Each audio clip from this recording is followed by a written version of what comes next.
Today I'm going to talk about 5 reasons why the Bible is special. Hello everyone and welcome to Theology 101. In the previous video I talked about the 5 arguments people use to try to prove God's existence. And we concluded that eventually we need special revelation to know God. And so that is what we're going to talk about today. First, let me define special revelation. Special revelation refers to specific content God reveals to a specific group of people. Whereas general revelation is given to all people, special revelation is given to a specific group of people. And special revelation is used interchangeably with the Bible because the Bible records the special revelation God gave to a group of people over a long period of time. And so the question is, what makes the Bible special? First, it is a personal message. Although general revelation reveals God's power, special revelation reveals a lot more attributes about God that we don't know from general revelation. For example, the promise God made with Noah reveals God's mercy. Even though God destroyed the world with the flood, he promises to never do that again, even though humans never changed. That is a picture of God's mercy. Not only that, God later promises to renovate this entire earth and make a new heavens and a new earth. And one of the traits of the new earth is that there will be no sea. Why?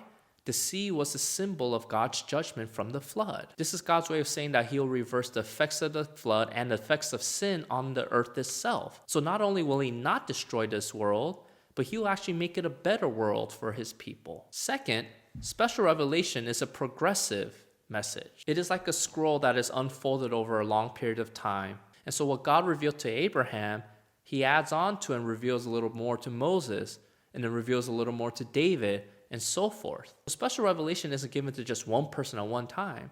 This was given to many people over thousands of years. But the amazing thing about special revelation, it still tells of a single message. And this leads to the third characteristic of special revelation. It is a redemptive message. In other words, the purpose of the Bible is to tell us how God will save us from our sins. There's a story in Luke chapter 24, verses 13 to 35. After Jesus was crucified, 2 of his disciples are walking on a road to Emmaus. They believe that Jesus was the Messiah who was going to liberate them from political oppression. And so they're disappointed that Jesus was crucified. And while they are talking, Jesus appears to them. Now he looks a little different, so they don't recognize that it's Jesus. So Jesus engages with them, and he asks them why they look so disappointed. They look at him as if he's some alien wondering where he's been. And so they say, have you not heard? Did you not hear about this man named Jesus who was the Messiah? But now he's been crucified, and so all our hopes of our future salvation is dead. But this is where the 2 disciples missed the main message of the Old Testament. Yes, they understood correctly that the Messiah will come to save his people from political oppression. Yes, they understood correctly that the Messiah will come to reign on earth as king. But what they miss is that the Messiah must first die to redeem his people before he can reign over his people. So Jesus opens up the Old Testament and points to all these different passages that talk about the fact that the Messiah must first die before he can reign. Beginning with Moses and all the prophets, he interpreted to them in all the scriptures the things concerning himself. It was like these 2 disciples have just watched Black Panther, and they came away with the movie just admiring the cinematography and the scenery, but they missed the main point. They missed the point that Black Panther is about T'Challa reigning as king over Wakanda. And that is what happened here. They understood the Old Testament, but they missed the main message of redemption. The fourth reason why the Bible is special is because it's an understandable message. Special revelation is given in a way that humans can understand. Jesus gives parables where he talks about how the kingdom of heaven is like a pearl, or like a farmer who sowed seeds. He uses very simple illustrations that his audience can understand. In fact, God accommodates his message to the point that he doesn't reveal everything about himself. The Apostle Paul uses a mirror analogy to explain this. He writes this in 1 Corinthians chapter 13, verse 12. For now we see in a mirror dimly, but then face to face. Now I know in part, then I shall know fully, even as I have been fully known. Mirrors during Paul's time were not like mirrors during our time.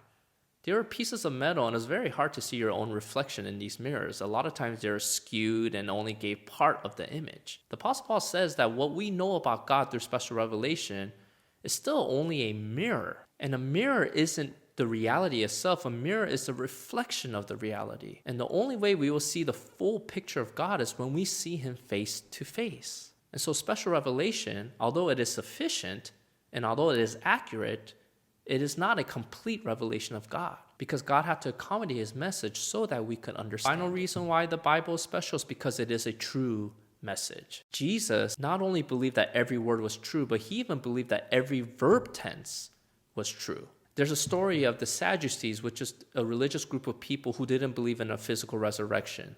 And they want to prove why the resurrection was illogical, so they gave this hypothetical scenario. This man dies and he leaves a widow, and this widow marries his brother according to the law because they don't have a son. But then this brother ends up dying, and so this widow marries the next brother according to the law because they don't have a son. And it goes on and on and on until this woman ends up marrying all 7 brothers at some point in her life. The Sadducees ask this: in the resurrection, therefore, of the 7, whose wife will she be? For they all had her. Jesus points out that the Sadducees are making a false assumption here. They assume that in the resurrection that our resurrected bodies will be the same as our current bodies. Our new body will not be capable of having sexual intercourse.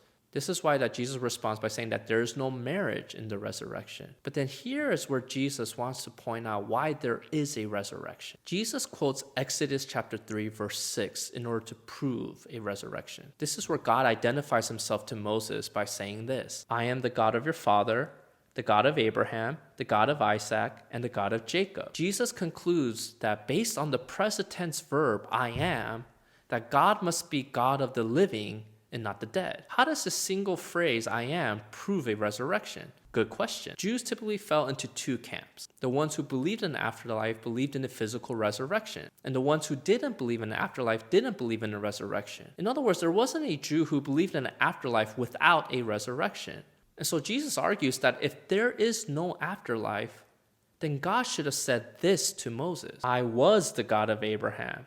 I was the God of Isaac. I was the God of Jacob. But the fact is, God uses the present tense verb to say, I am the God of Abraham, Isaac, and Jacob, even though Abraham and Isaac and Jacob have been dead for many years by this point. This means that God views himself as currently the God of the patriarchs. And if God is presently the God of the patriarchs, then that must mean that the patriarchs are still alive and not dead. And if the patriarchs are currently alive, then that means that there must be an afterlife. And if there is an afterlife, then there must be a physical resurrection. Jesus makes his entire argument for the resurrection based on a single verb phrase, I am, and shows that every word and every tense in the Bible is true.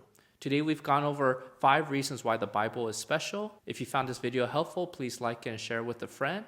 And until next time, see you.